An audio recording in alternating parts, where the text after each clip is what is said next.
네, 시청자 여러분 안녕하십니까? 뉴스타트 2부 시작합니다. 선거법 위반 혐의로 기소된 더불어민주당 이재명 대표의 2심 판결이 다음 달 26일에 내려집니다.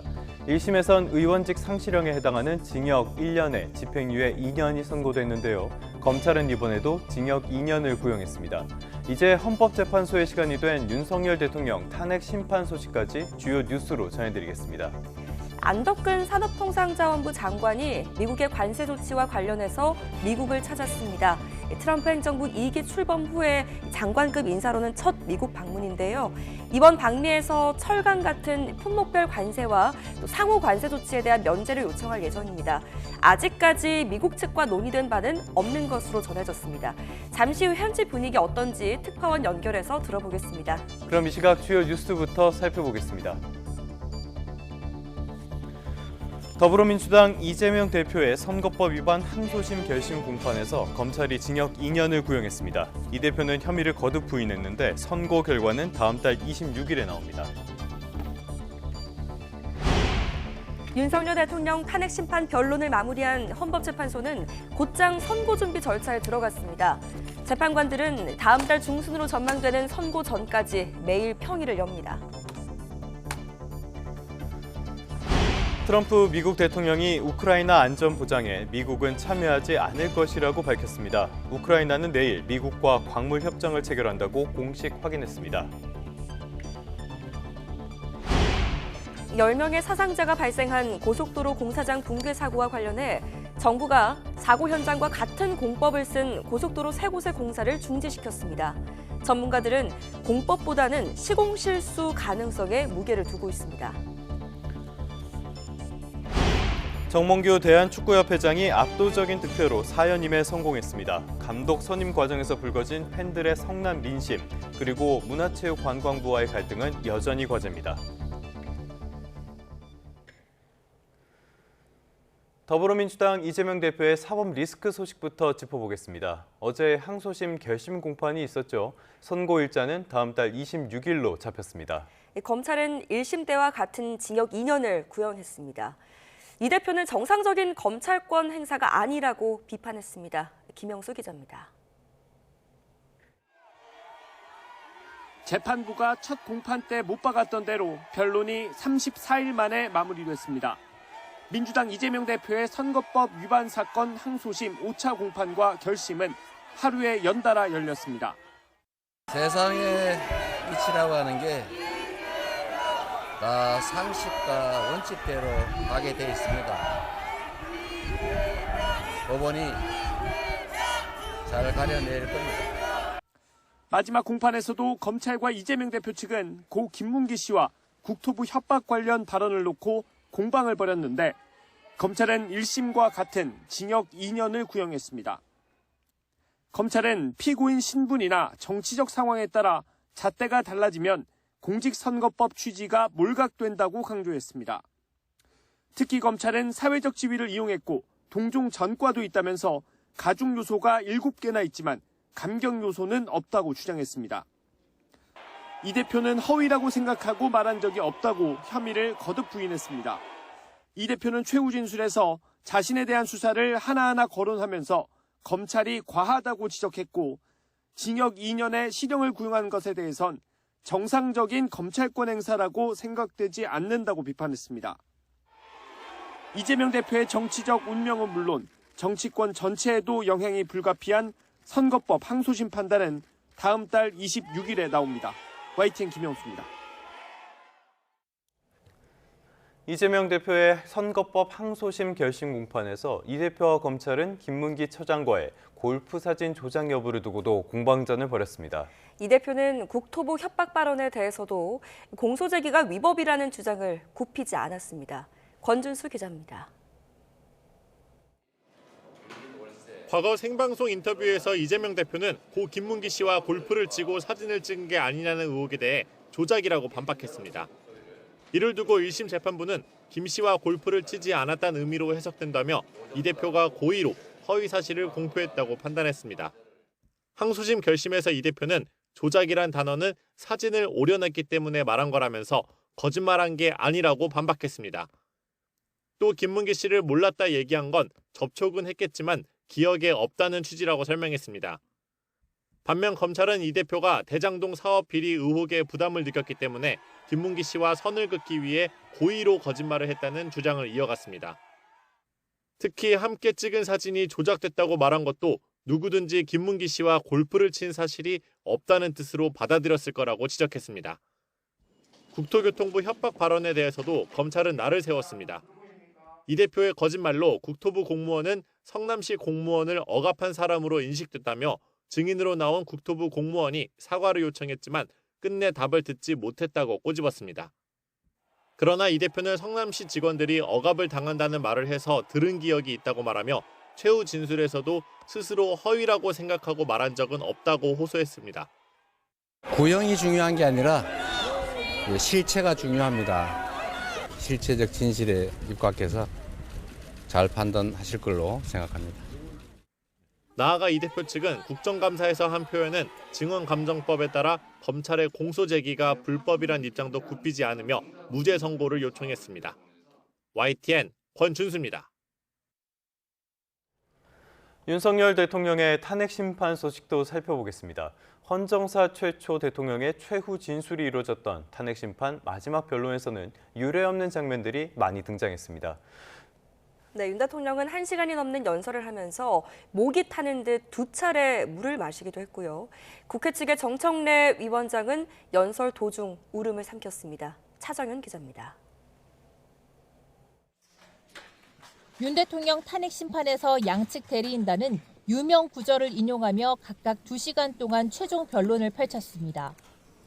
국회 측 장순욱 변호사는 자신이 좋아하는 노래라며 가사를 읊었고 제가 좋아하는 노래 가사에 이런 구절이 있습니다.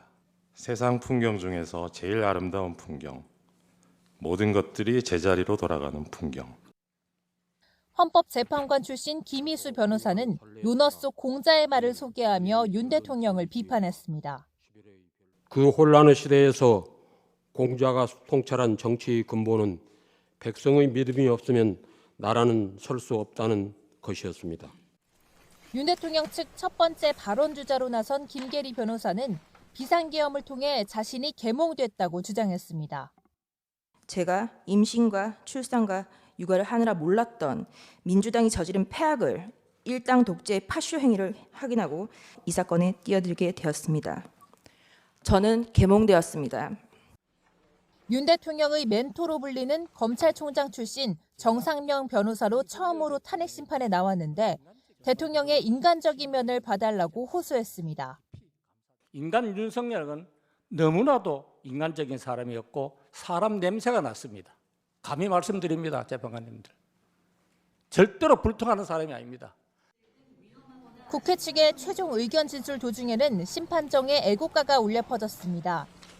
정청래 위원장은 과거 민주화 운동 시절을 회상하며 울음을 삼키기도 했습니다.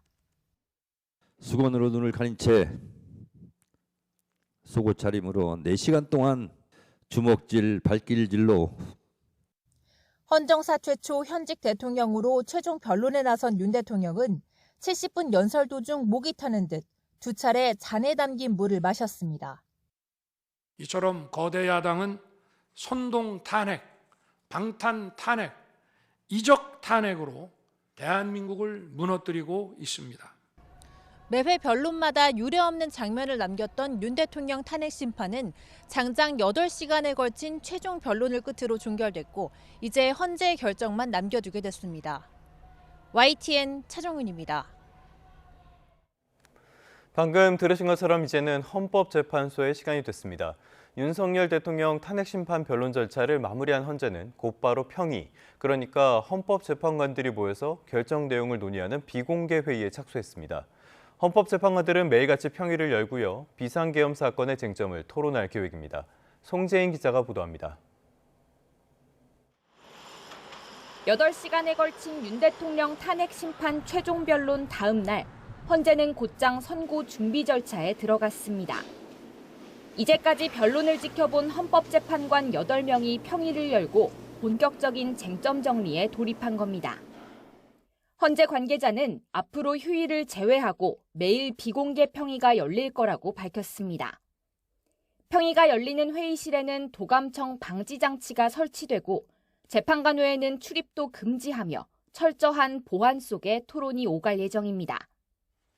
전례대로 주심을 맡은 정형식 재판관이 먼저 이번 사건의 쟁점을 요약해 의견을 내면 최근에 임명된 재판관부터 마지막 문형배 헌재소장 권한대행까지 차례로 의견을 발표합니다. 이 의견을 가르는 핵심은 결국 12.3 비상계엄 과정의 위헌성이 있는지와 있다면 그 정도가 대통령을 파면할 정도로 중대한지 여부입니다. 내란 우두머리 피의자 윤석열을 파면해야 될 필요하고도 충분한 조건은 이미 성숙되었습니다. 무력으로 국민을 억압하는 계엄이 아니라 계엄의 형식을 빌린 대국민 호소입니다. 사건의 중요성을 고려하면 재판관 평의에 올라가는 연구보고서에는 인용과 기각 결정의 근거들이 모두 담길 것으로 보입니다. 이후에는 최종 결론을 짓는 평결을 하고 결정문을 작성하게 됩니다. 선고 일정은 2, 3일 전에야 공지되는데 전례에 비춰보면 다음 달 중순이 유력합니다. 지난해 탄핵 소추를 시작으로 70여일에 걸친 탄핵 심판 대장정 끝에 앞으로 2주가량은 오로지 헌재의 시간입니다. YTN 송재인입니다. 최상목 대통령 권한대행은 야당이 추천한 마은혁 헌법재판관 후보자를 임명하지 않았죠. 그래서 국회의장이 청구한 권한쟁의 심판 결과가 오늘 나옵니다. 헌법재판소는 이 내용을 오전 10시에 선고할 예정인데요. 앞서 국회는 정계선, 마은혁, 조한창 후보자를 선출했지만 최 대행은 여야 합의가 이루어지지 않았다며 정계선, 조한창 후보자만 임명했습니다. 국민의힘 한동훈 전 대표가 자신의 저서에서 윤석열 대통령으로부터 탄핵안을 계속 부결시켜달라는 요구를 전달받았다고 주장했습니다. 또 비상계엄 선포 직후에는 자신이 체포되고 죽을 수도 있으니까 숨어 지내라는 조언까지 받았다고 회고했습니다. 강민경 기자가 정리했습니다. 대통령의 진위는 당이 도저히 막을 수 없을 때까지 몇 번이고 탄핵을 계속 부결시켜달란 것이었다. 국민의힘 한동훈 전 대표가 비상계엄과 탄핵소추안 통과의 전후 사정을 담은 자신의 저서 국민이 먼저입니다에서 밝힌 내용입니다. 자신이 제안한 임기 단축을 윤 대통령은 수용할 의사가 없다는 뜻과 함께 일단은 계속 탄핵을 부결시켜달란 말을 들었다는 게 한 전 대표 주장입니다. 2차 표결 전날인 지난해 12월 13일에는 권성동 원내대표로부터도 비슷한 제안을 받았지만 이를 거절했다고 밝혔습니다. 한 전 대표는 또 계엄 선포 당일 명망 있는 여권 인사로부터 자신의 체포 가능성에 대한 언지를 받았다고 썼습니다. 체포되면 정말 죽을 수도 있으니 은신처를 정해서 숨고 휴대전화도 꺼놓으란 조언을 들었다는 겁니다. 비상계엄 해제 뒤 당 중진 의원들과 윤 대통령을 만나 나눈 대화 일부도 공개했습니다.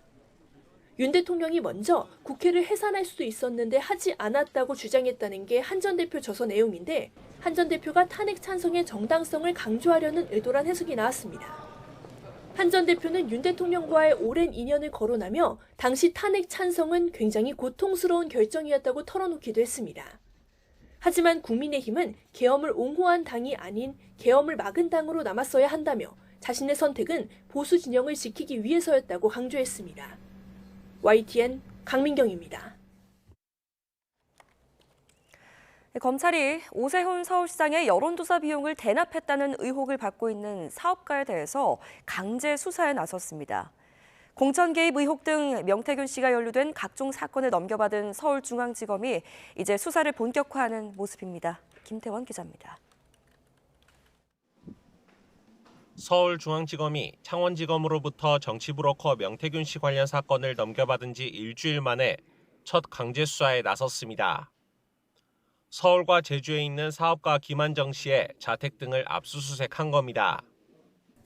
김 씨는 오세훈 서울시장의 지인이자 후원자로 알려진 인물입니다. 지난 2021년 서울시장 보궐선거 당시 명 씨가 실질적으로 운영한 여론조사 업체 미래한국연구소 측에 여론조사 비용 3,300만 원을 오 시장 대신 냈다는 의혹으로 고발됐습니다. 당시 미래한국연구소는 오 시장과 관련한 비공개 여론조사를 13차례 실시한 걸로 알려졌는데 이때 명 씨의 지시로 오 시장에게 유리한 방식으로 여론조사가 진행됐고 조사 데이터도 오 시장 측에 제공했다는 게 미래한국연구소 부소장이던 강혜경 씨 주장입니다. 이 밖에도 명 씨 측은 선거를 앞두고 오 시장, 김 씨와 만나 여론조사 관련 이야기를 나눴다거나 공사 사장 자리를 약속받았다는 등 폭로성 주장을 이어가고 있습니다. 오 시장 측은 관련 의혹이 모두 사실이 아니라며 조속한 수사를 거듭 촉구하고 있습니다. 김 씨에 대한 압수수색을 두고도 검찰 수사에 진척이 있어서 다행이라며 하루빨리 결론이 나길 바란다고 밝혔습니다. 이어 명 씨로부터 미공표 여론조사를 받아보지 않았다는 건 명백한 사실인 만큼 전달 경위를 밝히라고 거듭 요구하고 있지만 명 씨 측은 답을 피하고 있다고 지적했습니다.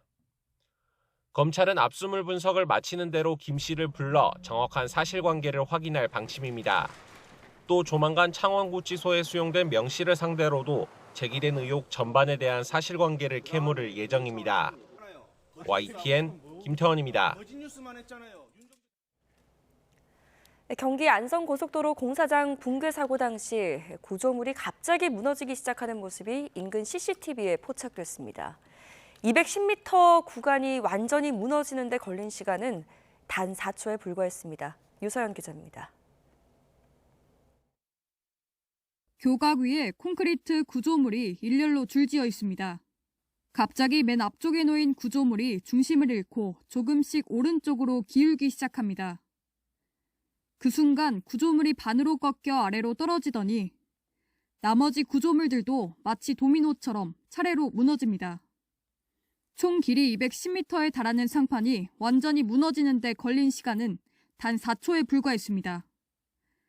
부서진 콘크리트 구조물은 최대 52m 아래로 추락했는데 그 충격으로 일대에 하얀 분진이 피어오르는 모습도 보입니다. 사고 직전 운행 중인 차량이 다리 아래를 지나는 아찔한 순간도 있었습니다. 하얀색 트럭이 지나가고 약 5초 뒤 다리가 무너졌는데 이외에도 차량 여러 대가 블랙박스에 사고 순간이 담길 만큼 가까운 거리에 있었습니다. 자칫하면 더 큰 인명피해로 이어질 뻔한 상황. 인근 가정집 마당에 있던 개와 고양이도 굉음에 놀라 달아나는 모습이 포착됐는데 주민들도 집이 흔들릴 정도로 충격이 컸다며 사고 순간을 전했습니다. 우리 집 앞에서 봤었지. 우리 집 앞에서 보면서 내가 그냥 턱 쓰러지다가 어떻게 정신 차려서 보니까 또 여기 이 차가 나가더라고요. 저기 그래서는 119 신고해야 된다고. 이번 사고로 노동자 10명이 숨지거나 다친 가운데 불과 몇 초 만에 교량이 무너진 원인에 대한 조사가 진행 중입니다. YTN 유서연입니다. 이번 사고에 전담팀을 꾸린 경찰은 수사에 속도를 내고 있습니다. 시공사와 또 하도급 업체 등 공사 관계자들을 참고인으로 조사하고 있는데요. 사고 원인 규명을 위해서 내일 합동 감식도 진행할 예정입니다. 윤흥성 기자입니다. 출입이 통제된 고속도로 공사장 안쪽, 교각 위에서 떨어지며 부서진 콘크리트 파편이 흩어져 있습니다. 헬멧을 쓴 과학수사대 관계자 등이 이곳저곳을 다니며 사진을 찍습니다. 경찰과 국립과학수사연구원 등의 합동 감식을 앞두고 사고 현장을 미리 살펴보며 자료를 확보하는 겁니다. 전담 수사팀을 꾸린 경찰은 사고 구간 공사와 관련된 업체 관계자들에 대한 참고인 조사도 진행하며 수사에 속도를 내고 있습니다. 시공사인 현대 엔지니어링과 상판 설치 공사를 맡은 업체 관계자들을 불러 건설 공법이나 현장 안전수칙 준수 여부 등을 조사했습니다. 중대재해처벌법 위반 여부도 들여다보고 있습니다. 경찰은 또 희생자 4명의 정확한 사망 경위 파악을 위해 국과수에 부검도 의뢰했습니다. 부검을 마치는 대로 유가족에게 시신을 돌려보낸다는 방침인데 사고가 난 안성이 아닌 각자 주소지에서 희생자들의 장례 절차가 진행될 것으로 전해졌습니다. YTN 윤웅성입니다.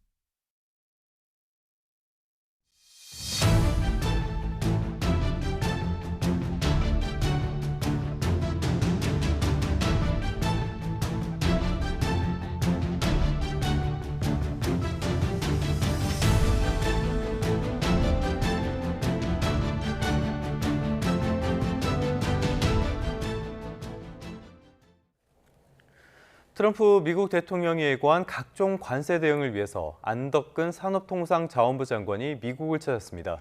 트럼프 2기 행정부 출범 이후에 장관급 인사로는 첫 방문인데요.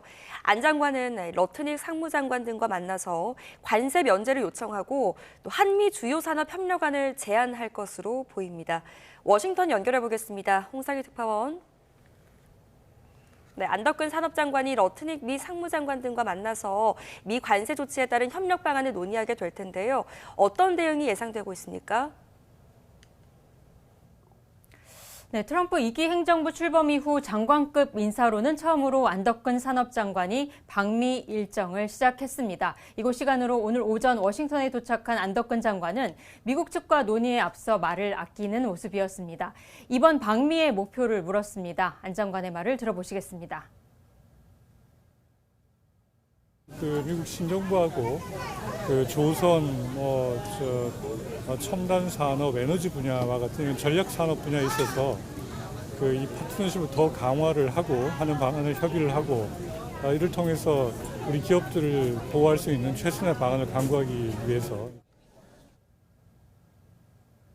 트럼프 대통령이 다음 달 12일 철강과 알루미늄에 대한 25%의 품목 관세, 그리고 4월에는 상호 관세를 예고한 가운데 안 장관은 막중한 책임감을 느낀다며 우리 기업을 보호할 방안을 찾겠다는 언급을 여러 차례 반복했습니다. 지금 트럼프 대통령이 여러 관세 폭탄들을 이야기를 하고 있는데 우리 정부가 대응할 방법이 마땅치 않다, 이런 지적도 나오거든요. 어떤 이야기를 했습니까? 네, 안덕근 장관은 하워드 러트닉 상무장관과 만나서 이 철강 알루미늄 관세와 상호 관세에 대한 면제를 요청하고 미국과의 협력 방안을 제안할 것으로 예상됩니다. 물론 지금 협상을 앞두고 있기 때문에 구체적으로 어떤 발언을 할 것인지에 대해서 안 장관이 말한 바는 없습니다. 트럼프 대통령이 관심을 보인 조선 분야에 대해서는 언급을 했는데요. 첨단 산업, 조선 분야, 에너지 협력을 통해서 한미가 산업을 키울 수 있다는 점을 강조할 것이라는 이야기를 했습니다. 트럼프 대통령이 관세뿐 아니라 이 수입 제한이나 규제 같은 비관세 장벽을 고려해서 상호 관세를 부과한다고 언급한 것에 대해서는 미국과의 협의를 통해서 오해를 없애고 대안을 만들 수 있을 것이라고 말했는데요. 들어보시겠습니다. 한미 FTA 재협상 과정에서 그런 대부분의 비관세 장벽들이 대부분 다 지금 정리가 돼 있는 상황이라 구체적인 협의를 진행을 하게 되면 여러 가지 오해를 불식을 하고 좀 건설적인 대안을 만들어 나갈 수 있을 거라고 믿고 있습니다. 네, 미국산 액화천연가스 LNG 수입도 주요 협상 카드로 거론되고 있습니다. 안 장관은 이에 대해서 한국도 에너지 수입선을 다변화하고 에너지 안보 차원에서 이렇게 에너지를 수입하는 것이 호혜적인 도움이 되는 면이 있기 때문에 고려할 것이라고 밝혔습니다. 이와 함께 알래스카 석유가스 개발 사업 참여, 자동차 철강업계의 대미 투자 확대 방안도 협상 카드로 거론될 것으로 보입니다. 안덕근 장관과는 별개로 조현동 주미대사도 관세 대응 방안에 대해서 언급한 바가 있죠. 네, 오늘날 워싱턴 DC에서 특파원단 간담회가 있었습니다. 조현동 주미대사는 정부는 트럼프 대통령의 관세 조치에 대한 부정적인 영향을 최소화하고 새로운 기회 요인을 살리기 위해서 노력을 기울여 왔다고 말했습니다. 조선업과 에너지 협력을 예로 들었는데요. 들어보시겠습니다. 최근 NSC 내에 해양 전략과 정책을 담당하는 조직이 신설되었고 또 이달 초에 미 의회에서도 해군 함정과 해양 경비대 선박에 대해서 예외적으로 동맹국 조선소에서 건조를 허용하는 그런 법안도 일단 발의가 되었습니다. 이와 함께 조현동 대사는 트럼프 행정부와 북핵 문제에 대응해서 이 과거 미 행정부에서는 혼용했던 표현이었죠. 한반도 비핵화가 아니라 앞으로는 북한 비핵화라는 표현을 쓰기로 했다고 소개했습니다. 한국의 핵무기 배치, 배제를 포함하는 한반도 비핵화가 아닌 북한의 핵무장 해제를 강조하는 의미의 북한 비핵화 표현을 통해서 이것을 공동의 목표로 대북 정책과 동맹 안보 협력을 미국과 함께 추진해 나가겠다고 밝혔습니다. 역시 가장 중요한 건 트럼프 대통령이 아닐까 싶습니다. 트럼프 대통령 취임 이후에 첫 내각회의를 열었다고요? 네, 오늘 낮 백악관 회의실에서 트럼프 대통령이 연방 상원 인준을 거친 장관들과 함께 첫 내각회의를 가졌습니다. 트럼프 대통령은 이 자리에서 유럽연합에 대해 25%의 관세를 부과할 것이라고 말했는데요. 직접 들어보시겠습니다. We'll be announcing it very soon, and it'll be 25%, generally speaking, and that'll be on cars and all other things. And European Union is a different case than Canada, different kind of case. They've really taken advantage of us in a different way. 네, 또한 미국은 우크라이나에 대한 안전 보장을 하지 않겠다라고 말했습니다. 이 우크라이나의 안전 보장은 유럽이 할 것이고 우크라이나의 나토 가입 가능성도 일축했습니다. 또 중국이 타이완을 무력으로 점령을 못하게 할 것이냐는 기자의 질문에는 이에 대해 자신은 언급을 절대 하지 않겠다고 말했습니다. 오늘 내각회의에는 미 연방정부 구조조정에 앞장서고 있는 일론 머스크 테슬라 최고 경영자도 참여해 눈길을 끌었습니다. 지금까지 워싱턴에서 전해드렸습니다. 다시 국내 소식 살펴보겠습니다. 헌법재판소가 오늘 마은혁 헌법재판관 후보자 임명 관련한 권한쟁의 심판 사건에 대한 결론을 내립니다. 곧 있을 윤석열 대통령 탄핵 심판에도 영향이 예상되죠. 헌재의 결정에 관심이 쏠릴 수밖에 없습니다. 염혜영 기자입니다. 나머지 한 분은 여야의 합의가 확인되는 대로 임명하겠습니다. 지난해 12월 31일 최상목 대통령 권한대행은 국회가 선출한 마은혁 헌법재판관 후보자를 임명하지 않았습니다. 여야 합의가 되지 않았다는 이유였습니다. 그러자 우원식 국회의장은 국회가 가진 헌법재판소 구성권과 재판관 선출권을 침해했다며 권한쟁의 심판을 청구했습니다. 헌재는 오늘 이에 대한 판단을 내립니다. 우 의장이 국회 본회의 의결을 거치지 않고 심판을 청구한 것이 적법한지, 또 최 권한대행에게 재판관을 임명할 의무가 있는지 등을 따져봐야 합니다. 만약 위헌으로 결론이 난다면 최 권한대행은 마 후보자를 임명해야 합니다. 그럴 경우 헌재는 9인 재판관 체제로 바뀌게 됩니다. 다만 앞선 탄핵 심판 변론 기일에 없었던 마 후보자가 선고에 참여할 수 있는지는 또 한 번의 판단이 필요합니다. 이미 변론이 종결된 만큼 이번 선고에서는 마 후보자를 제외할 것인지, 변론을 재개해서 참여시킬 것인지, 전적으로 현재 8명 재판관들의 결정에 따르게 됩니다. 헌재가 권한쟁의 심판을 기각, 각하할 경우엔 탄핵 심판 선고 일정에 영향은 없을 전망입니다. YTN 염혜원입니다. 윤석열 대통령 탄핵 심판 최종 변론 이후에 여야의 여론전이 치열하게 펼쳐지고 있습니다. 국민의힘은 겉으로는 대통령이 정치개혁의 의지를 드러냈다면서 긍정적으로 평가했는데요. 다소 불편해하는 기류도 없지는 않습니다. 민주당은 대통령이 끝까지 변명과 거짓말만 늘어났다고 비판했습니다. 박정현 기자입니다. 국민의힘은 윤 대통령이 최후 변론에서 개헌 이야기를 꺼낸 점을 부각했습니다. 계엄으로 치닫게 된 배경에 제왕적 국회 같은 정치 시스템을 둘러싼 문제의식이 있었던 걸 진정성 있게 풀어냈던 겁니다. 대통령으로서 반드시 해야 될 이 과업이라고 이 개헌을 통해서 우리 정치 시스템을 고칠 필요가 있다는 부분을 아마 깊이 생각하셔서 어제 최후 변론에 담으신 것 같아요. 변론부터 최후 진술까지 전 과정이 논리적으로 일관됐다고 호평하며 헌재를 향해 공정한 판결도 촉구했는데 당 일각에선 탄핵이 기각이나 각하돼야 한다는 주장도 고개를 들고 있습니다. 하지만 일각에선 통합이나 헌재 결정 승복 등엔 일체 언급이 없었다며 결과적으론 당에 좋지 않을 거란 견해도 적잖았습니다. 특히 임기 단축 개헌의 경우 이미 계엄 직후 친윤계 내에서도 거론됐던 사안인 만큼 탄핵 심판 종반 뒷북이 아니냐는 냉소적인 반응도 나왔습니다.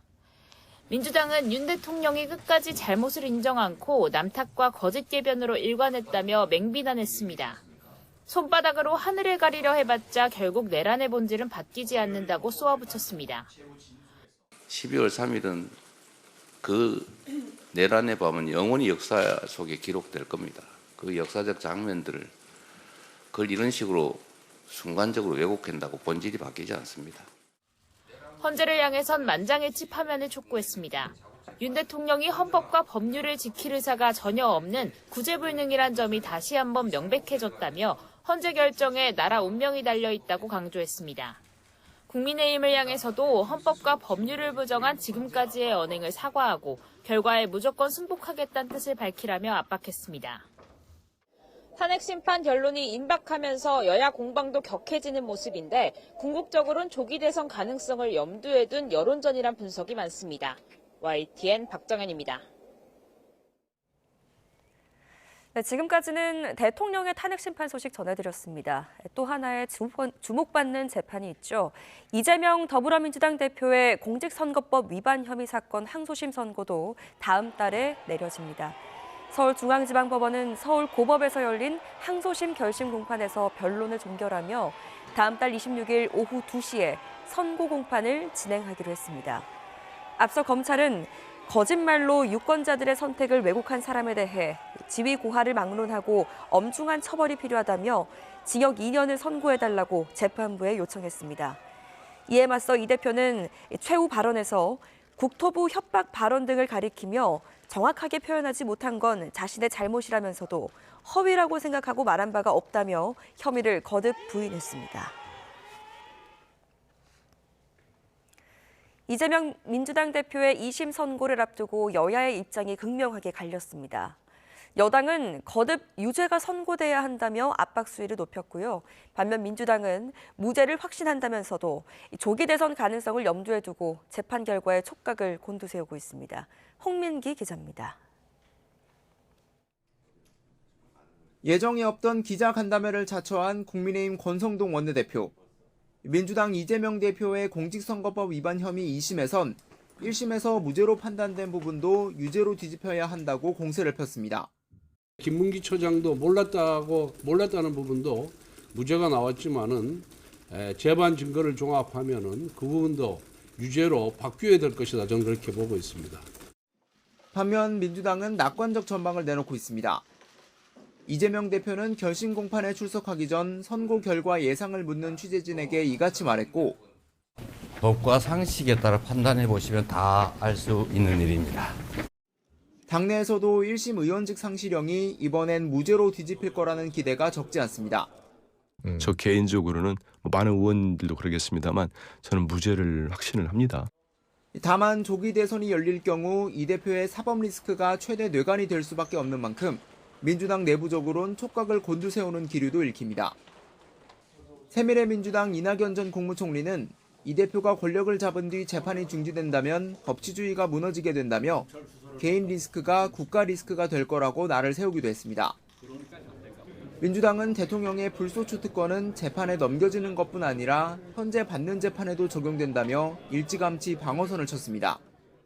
대부분의 헌법 교과서에 보면은 이 대통령의 불소추 특권에는 재판도 중단된다는 것이 너무나 당연하다라고 명시되어 있습니다.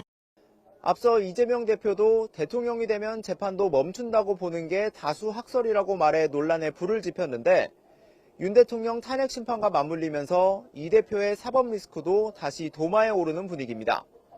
YTN 홍민기입니다. 네, 국민의힘 한동훈 전 대표와 민주당 이재명 대표가 때 아닌 개라는 표현을 놓고 설전을 벌였습니다.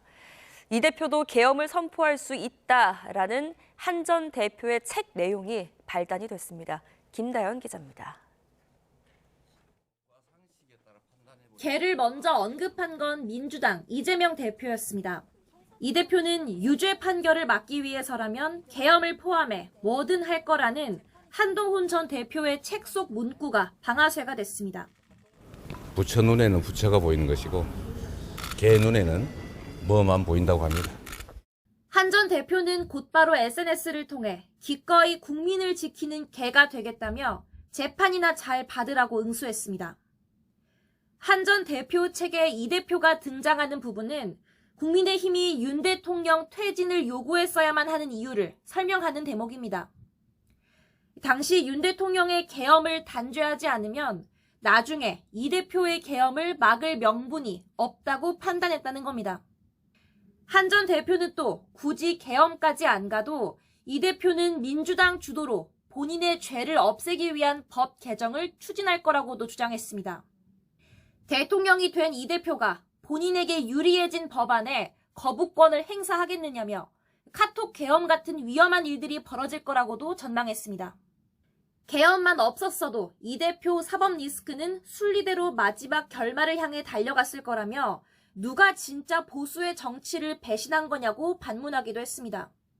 자신을 향한 배신자 프레임을 반박한 건데 권력자가 잘못된 길을 갈 때 바른 길로 이끌지 않고 기분을 맞추는 게 국민을 배신하는 거라며 대통령과 측근, 친윤계를 싸잡아 비판했습니다.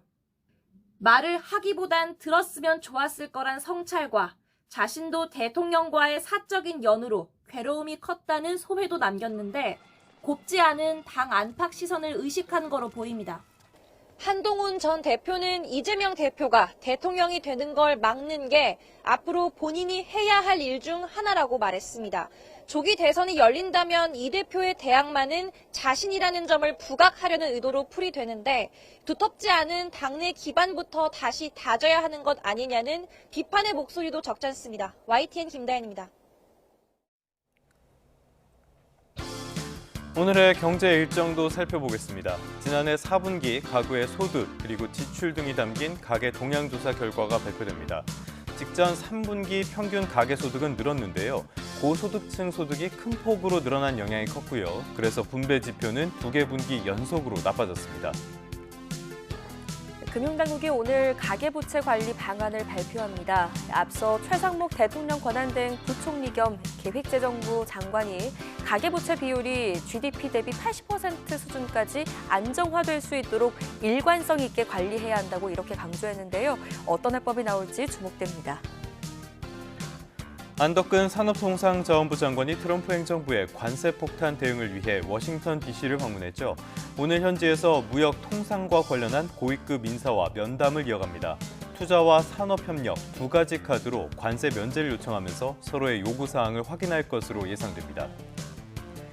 중소벤처기업부가 오늘부터 5월 동행축제에 참여할 중소기업과 소상공인을 모집한다고 합니다. 선발된 기업과 소상공인들은요, 판로와 홍보 지원을 받을 수 있고 또 신청은 판판대로 누리집에서 가능하다고 하네요. 식품 가격 인상이 이어지고 있는 가운데 던킨이 오늘부터 일부 도넛과 커피 가격을 평균 6% 올립니다. 고환율 그리고 원자재 가격 상승에 따라서 조정하게 됐다는 설명입니다.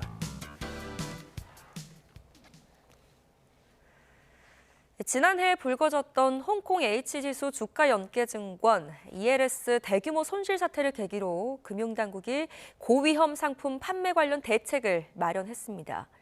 소비자 보호 요건을 갖춘 거점 점포에서 특정 자격이 있는 직원만 ELS 상품을 판매하도록 했습니다. 이형원 기자입니다.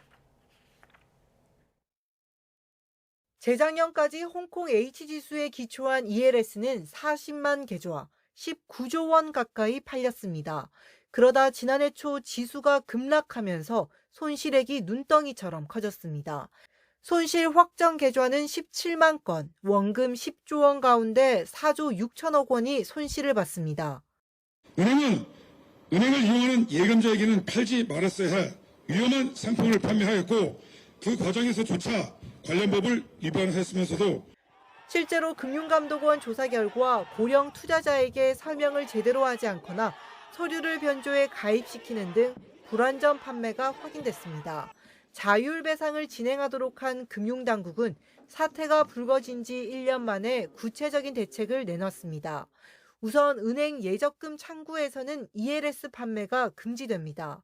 별도 출입문이나 층을 달리해 상담실을 분리한 거점 점포에서만 자격을 갖춘 전담 직원이 판매하도록 했습니다. 복잡한 금융투자 상품을 예적금과 같은 원금 보장 상품으로 오인할 수 있는 구조였으며 불완전 판매 사례 중에 많은 부분이 예적금을 하러 갔다가 상품을 제대로 이해를 못하는 상황에서 손실 보는. 고난도 상품을 팔 때는 투자자의 이해도와 나이 등 6개 필수 정보를 모두 고려해야 하고 고위험 상품이라는 걸 직관적으로 알 수 있도록 문구도 크게 표시해야 합니다. 특히 ELS는 전액 손실 등을 전제한 소비자에게만 가입을 권유할 수 있습니다. 금융당국은 이런 요건을 갖출 거점 점포가 200에서 400개로 예상된다며 오는 9월부터 이곳에서 ELS에 가입할 수 있을 것으로 내다봤습니다. YTN 이영원입니다. 오늘은 날이 더 포근해지겠습니다. 현재 서울은 영하권으로 어제 출근길보단 다소 춥지만 점차 따뜻한 남서풍이 불면서 기온을 끌어올리겠습니다. 휴일까지 서울 낮 기온이 13도 안팎으로 올라서 3월 하순에 봄 기운이 느껴지겠습니다. 메마른 날씨에 전국의 산불 위기경보는 주의 단계입니다. 건조한데 바람까지 강하기 때문에 더욱 조심해야겠습니다. 오늘 구름이 많이 지나겠고요. 아침까지 경기 북부와 전남 서해안에는 안개가 다소 끼겠습니다. 오후부터는 스모그가 추가로 유입되면서 중부지방을 중심으로 공기가 탁해지겠고요. 먼지는 주말까지 계속 머물겠습니다. 현재 기온은 서울이 영하 1.7도 등으로 크게 춥진 않습니다. 낮 기온은 서울이 13도까지 오르겠고 대구는 16도로 일교차가 크겠습니다.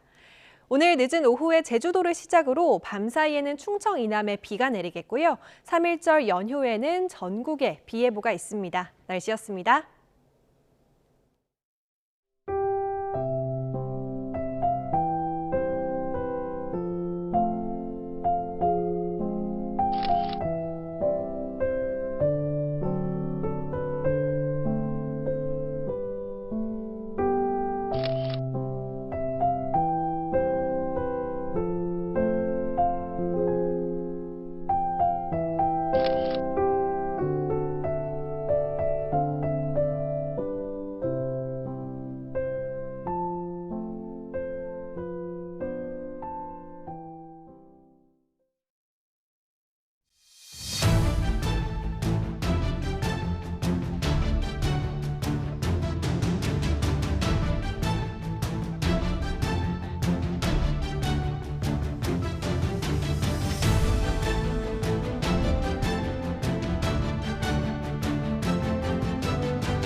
트럼프 미국 대통령은 우크라이나의 나토 가입이 더는 가능하지 않다면서 우크라이나 안보 보장에 미국은 참여하지 않을 것이라고 말했습니다.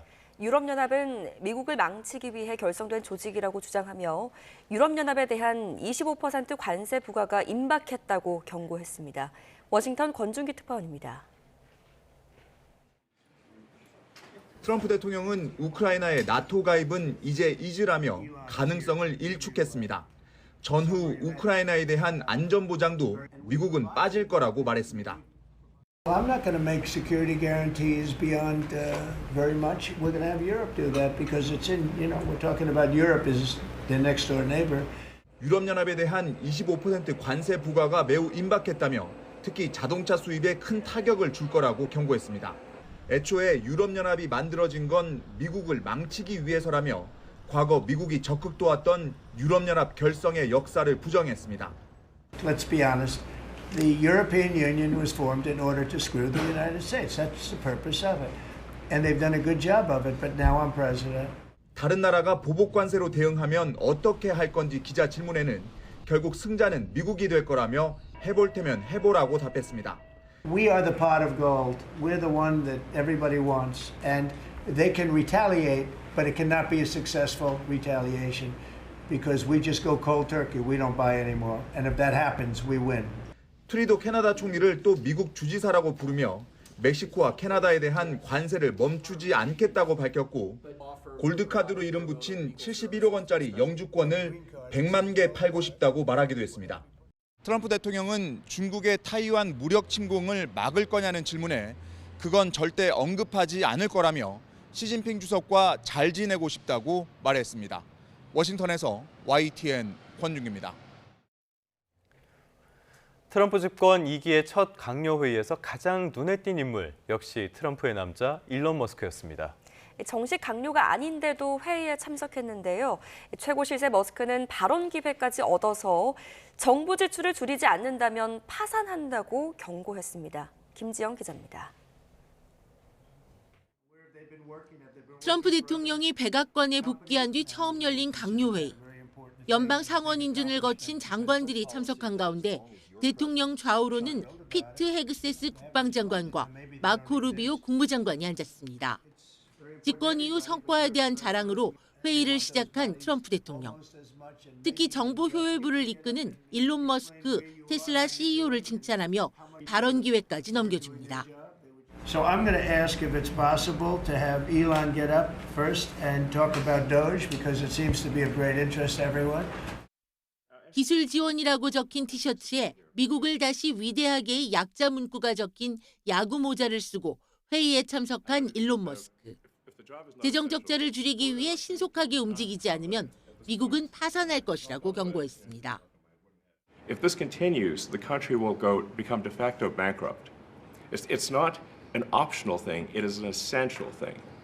That's the reason I'm here, and taking a lot of flack and getting a lot of death threats, by the way. 백악관이 공식적으로 밝힌 머스크의 트럼프 행정부 내 공식 지위는 백악관 고문. 정식 강요도 아니고 공식 지명이나 인준도 받지 않았습니다. 하지만 연방정부 공무원 감축 등 대대적 구조조정으로 미국 사회에 파장을 일으키면서 적법성 논쟁까지 휘말려 있습니다. 최근 업무 성과 보고 이메일 논란과 관련해 창의적 아이디어라고 칭찬하며 머스크 편에 섰던 트럼프 대통령. 첫 내각 회의에서도 힘을 실어주며 신임을 재확인했습니다. YTN 김지영입니다. 사건 사고 소식 한 줄로 살펴보겠습니다. 서울 금천경찰서는 어제 오전 안양천에서 장마철 대비 토목 공사를 하던 포크레인 기사가 포탄을 발견했다는 신고를 접수했다고 밝혔습니다. 김학의 전 법무부 차관의 별장 성접대 의혹을 수사하면서 건설업자 윤중천 씨 면담 보고서를 허위로 작성한 혐의를 받는 이규원 전 부부장 검사가 1심에서 선고 유예를 받았습니다. 이정근 전 더불어민주당 사무부총장의 취업을 청탁하기 위해 민간 기업에 외압을 행사한 혐의로 기소된 노영민 전 대통령 비서실장과 김현미 전 국토교통부 장관의 첫 재판이 오는 4월에 열립니다. 제주 동부경찰서가 지난 24일 새벽 제주의 한 사찰에 보관된 유골함 6개를 훔쳐 달아난 뒤 수십억 원을 요구한 중국인 2명을 추적하고 있습니다. 지난해 10월부터 지난 1월까지 노동조합 운영비를 회사가 불법 지원하는 등 100건이 넘는 부당 노동행위 사례가 적발됐습니다.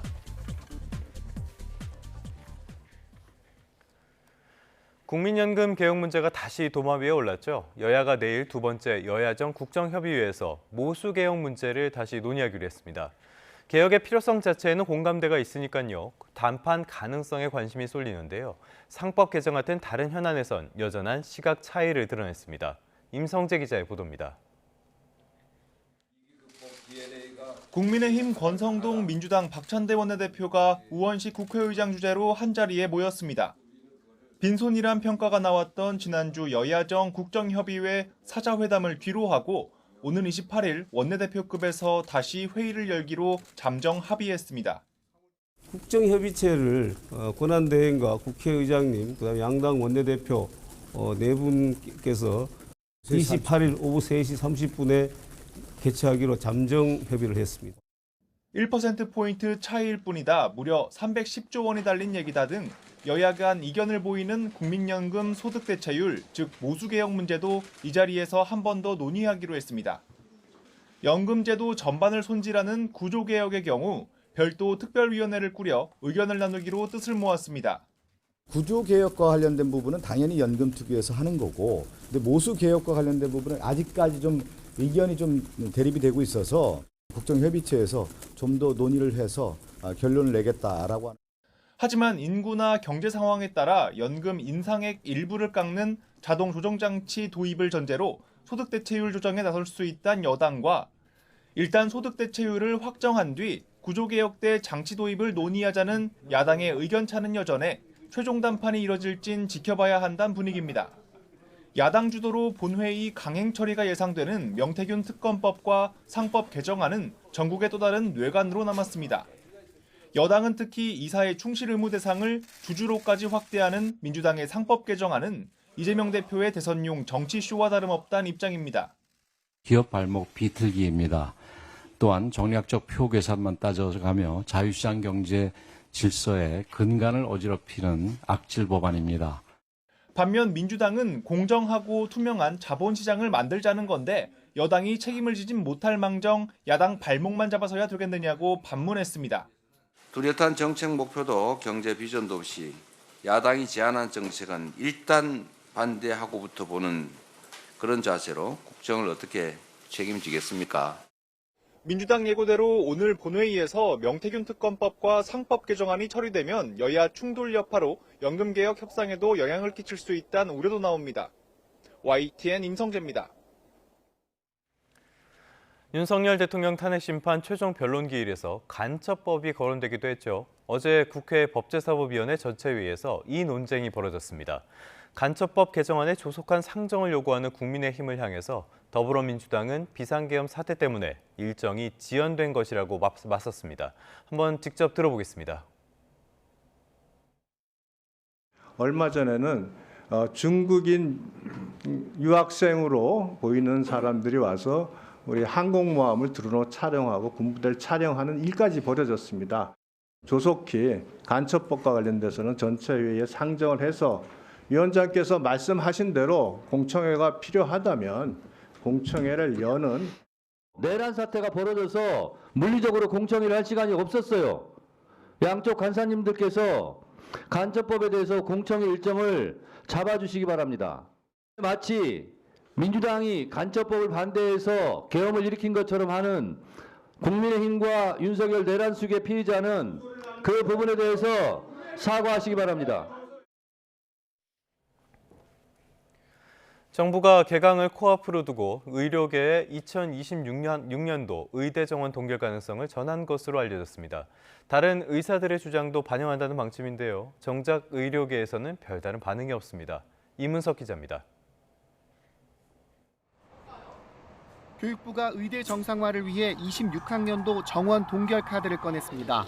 지난 24일 간담회에서 이주호 부총리 겸 교육부 장관이 의대 학장들의 제안을 수용할 수 있다는 뜻을 전한 거로 알려졌습니다. 단 의대생 복귀를 정원 동결 전제 조건으로 달았습니다. 더 나아가 정부는 의사협회에 내년도 정원 동결을 제안한 거로 전해졌습니다. 정부가 정원 동결을 거론한 건 그만큼 다급한 상황을 반영합니다. 동맹 휴학 중인 의대생들이 올 1학기엔 돌아올 거로 생각했지만 이달 중순까지 복귀율이 8.2%에 머물렀기 때문입니다. 저희가 거의 매일 지금 소통을 하고 있고 최대한 마지막 노력을 기울이고 있습니다. 네. 정부는 의대 정원 결정을 위한 의료인력 수급 추계위원회 구성과 관련해서도 한 발 물러서기로 했습니다. 추계위를 보건의료정책심의위원회 산하에 설치하겠다던 입장을 바꿔 별도 합의기구 아래 두는 내용으로 국회에 법안 수정안을 제출한 겁니다. 잇따른 회유책 제시 소식에도 의료계는 아직 큰 반응이 없는 상태입니다. 의사협회는 일부 언론이 정부가 정원 동결을 의협에 제안했다는 보도에 대해 공식적, 비공식적으로 제안받은 바가 없다고 선을 그었습니다. 오히려 의대 정원은 정부가 내놓을 의대 교육 종합대책을 보고 논의하는 게 순서라고 답했습니다. 기대했던 반응이 나오지 않아서인지 교육부는 부총리의 정원 동결 제안 등에 대해 비공개로 논의가 진행돼 구체적인 사항을 밝힐 수 없다는 공식 입장을 발표했습니다. YTN 이문석입니다. 365일 24시간 응급수술이 가능한 권역외상센터 일부에서 의사가 부족해 야간이나 휴일 응급수술이 중단된 것으로 나타났습니다. 국립중앙의료원에 설치된 서울의 유일한 권역외상센터에선 최근 마취과 의사가 없어 비상시에 응급수술을 하지 못하고 있습니다.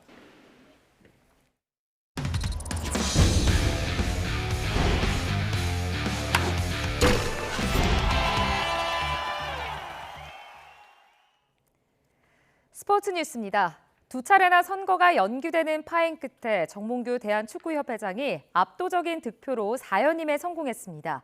하지만 축구팬의 성난 민심과 정부와의 갈등 등 풀어야 할 숙제가 많습니다. 이대건 기자의 보도입니다. 이변은 없었습니다. 정몽규 회장에게 55대 대한축구협회장 당선증이 전달됩니다. 85%의 압도적인 득표로 결선 없이 1차 투표로 마무리됐습니다. 지난 2013년 처음 당선된 이후 두 차례 선거는 사실상 추대 형식이었는데 12년 만에 치러진 경선에서 정 회장이 당선되면서 논란 많던 사연임도 확정됐습니다. 넘어야 할 산이 많습니다. 먼저 지난해 축구 대표팀 감독 선임 과정에서 등 돌린 축구팬의 성난 민씨입니다. 그리고 축구협회가 서비스 단체인데 그분들의 목소리를 열심히 잘 듣는 것만으로도 문제의 반은 해결한다고 생각이 됩니다. 문체부와의 갈등도 쉽지 않은 숙제로 남아 있습니다. 지난해 11월 감사 결과를 발표하면서 정 회장 등 협회 주요 인사들에 대해 중징계를 요구했는데 축구협회가 법원에 낸 중징계 집행정지 가처분 신청이 받아들여지면서 징계를 위한 행정적 근거는 사라진 셈입니다. 하지만 소송이 진행되고 있고 문체부가 축구협회에 대한 또 다른 여러 제재를 예고하고 있습니다. 문체부와의 협력도 보다 강화하겠습니다. 막힌 곳이 있다면 뚫고 묵힌 곳이 있다면 풀어나가겠습니다. 두 차례나 선거가 연기될 정도로 초유의 갈등을 안고 사연임에 돌입한 정몽규 회장이 어떤 쇄신안을 내놓을지 주목됩니다. YTN 이다운입니다. 내년 동계올림픽 기간에 국제올림픽위원회 IOC 선수위원회에 도전할 후보 자리를 놓고 차준환과 원윤종이 비공개 면접을 소화했습니다. 체육회는 면접 평가 결과를 비롯해 선수위원회 의결을 거쳐 한 명의 후보를 결정한 뒤 다음 달 14일 이전까지 IOC에 통보할 계획입니다. 차준환, 원윤종 후보의 얘기 직접 들어보시죠. 저는 선수입니다. 저는 그들과 함께 뛰고 있고 저 또한 선수이기 때문에 그런 점들에서 또 선수위원으로서 또 선수들의 목소리를 듣는 데 있어서 저는 이미 컨버세이션을 이미 다 하고 있기 때문에 그 점이 굉장한 강점이라고 생각합니다. 13년 동안 선수 생활을 하면서 3번의 올림픽에 참가했고 또 올림픽 메달이라는 또 쾌거를 이루었는데 국제 봅슬레이 스켈레톤 연맹에서 또 선수에게 직접 당선이 돼서 활동을 하고 있는데 그런 선수 대표 활동들이 실질적으로 선수들에게 굉장히 많이 인지도를 얻을 수 있고. 네, 계속해서 다음 소식 살펴보겠습니다. 미국에서 2015년 이후에 처음으로 홍역에 따른 사망자가 나왔습니다. 홍역은 예방접종 2번이면 감염을 대부분 막을 수 있다고 하는데요. 팬데믹 기간 중에 백신 회의론이 고개를 들면서 접종률이 낮아진 게 영향을 줬다는 분석입니다. 홍주혜 기자입니다.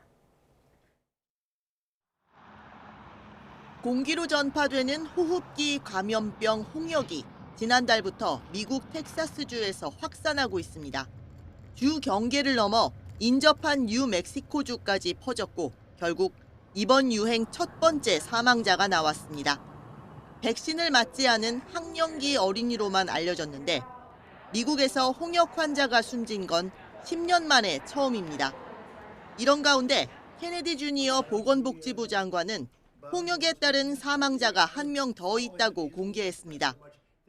There are 2 people who have died, but we're watching it, and there are about 20 people hospitalized, mainly for quarantine. 문제는 유행이 쉽게 가라앉을 기미가 없다는 겁니다. I'm hearing from colleagues on the ground there that there may be many more cases that still haven't yet been confirmed. 5살 이하 영유아에게 특히 치명적인 홍역은 예방접종 2번이면 감염을 막을 수 있습니다. 하지만 미국에선 코로나19 팬데믹 기간 백신에 대한 신뢰가 떨어지면서 접종률이 낮아진 게 이번 유행에 영향을 준 것으로 보입니다. 게다가 보건복지부 수장인 케네디 주니어부터 백신 음모론자인 만큼 홍역은 물론 감염병 대처 전반에 구멍이 뚫릴 수 있다는 우려도 커지고 있습니다. YTN 홍주혜입니다.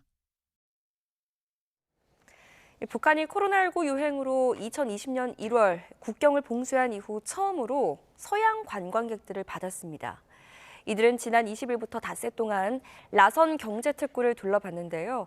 관광객들이 본 북한 라선의 모습을 신웅진 기자가 전해드립니다. 관광객들이 중국 국경을 통과해 북한 동북부 라선으로 넘어갑니다. 본격적인 관광에 앞서 라선 남산 호텔에서 북한 가이드의 설명도 주의 깊게 들어봅니다. 한국과 미국 국적이 아닌 서양인 13명이 라선 시내와 주변 자연을 관광하는 모습이 공개됐습니다.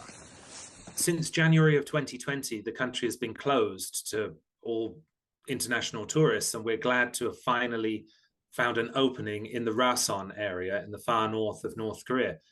지난해 소수의 러시아 관광객들이 북한을 방문하긴 했지만 북러 정상회담에 따른 예외적인 경우였고 본격적 개방은 이번이 처음인 셈입니다. 고려 투어와 영 파이오니어 투어 등 서방 여행사들이 기획한 이번 코스는 지난 20일부터 4박 5일간 진행된 645유로, 우리 돈 97만 원 정도 하는 상품입니다. 라선은 중국과 러시아 접경인 경제특구로 90년대부터 개방된 곳인데 육로로만 들어갈 수 있고 수도 평양 접근도 허용되지 않습니다. Good for the North Koreans who've had no contact with any foreign visitors for a long time to finally get the limited chance that they have to interact with visitors and to see that we're human too, and for us to see the same of them. 고려 투어는 앞으로 몇 달간 라선 관광객을 모집할 계획이며 북한은 올 6월 원산 부근 해변에 리조트도 오픈할 예정입니다. 하지만 출렁이는 국제 정세 때문에 언제든 사업이 중단될 수 있는 상황. 지난 24일 시작될 예정이었던 중국 여행사의 3박 4일 라선 관광 상품은 명확한 설명 없이 출발 당일에 취소됐습니다. YTN 신웅진입니다. 간밤에 뉴욕 증시 상황 살펴보도록 하겠습니다. 최근 흐름이 그렇게 썩 좋지는 않았죠. 간밤에는 장 초반 강세라서 상황이 좀 나아지나 싶었는데 거래가 진행되면서 힘이 많이 빠졌습니다. 다우는 0.44% 하락했고요. 벤치마크 지수인 S&P 500 강보합 수준, 기술주 중심의 나스닥 지수도 강보합세로 거래를 마쳤습니다. 그러면 시장에 영향을 미친 소식은 어떤 게 있었을까요? 가장 크게 기다렸던 소식은 역시 엔비디아의 분기 실적 발표가 아니었을까 싶습니다. 아무래도 엔비디아의 실적이 인공지능 산업의 흐름을 직접적으로 보여주기 때문일 텐데요. 실적이 조금 전에 나왔습니다. 시장의 예상치를 넘어서긴 했는데요. 이 흐름도 계속 주목하는 게 좋겠습니다. 정치권의 움직임도 있었습니다. 미국 하원이 앞으로 10년 동안 세금을 4조 5천억 달러 줄이고요. 정부의 지출도 삭감하는 내용의 예산 결의안을 가결 처리했습니다. 강제성은 없습니다. 트럼프 대통령의 감세 정책을 위한 건데요. 이게 시장 초반에는 시장이 환영하는 재료로서 작용을 했습니다. 그런데 트럼프의 관세 발언이 또 나오면서 결국에는 힘이 빠졌습니다. 끝으로 1월에 신규 주택 판매 지표가 나왔는데요. 한 달 전보다 10.5% 줄었고요. 시장의 예상치도 밑돌았습니다. 기존의 주택 재고가 적은데도 금리가 여전히 높고요. 주택 가격이 비싸다는 점, 이런 것들이 종합적으로 영향을 미친 것으로 보입니다. 미국의 주택 시장이 여전히 썩 좋지 않다는 점도 시장에 영향을 미쳤습니다.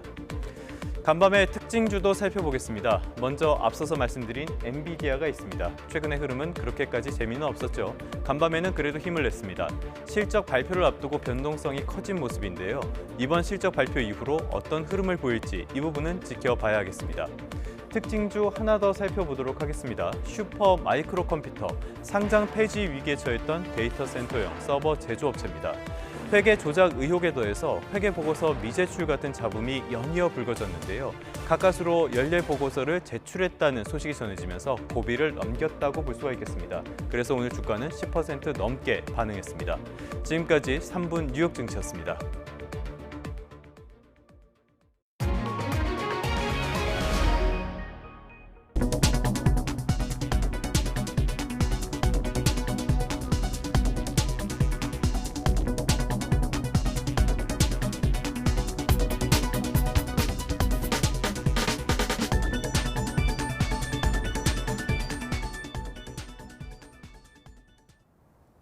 오늘은 낮 기온이 껑충 오르면서 일교차가 크겠습니다. 출근길 현재 서울 기온은 영하 2도 선으로 어제보단 날이 추운데요.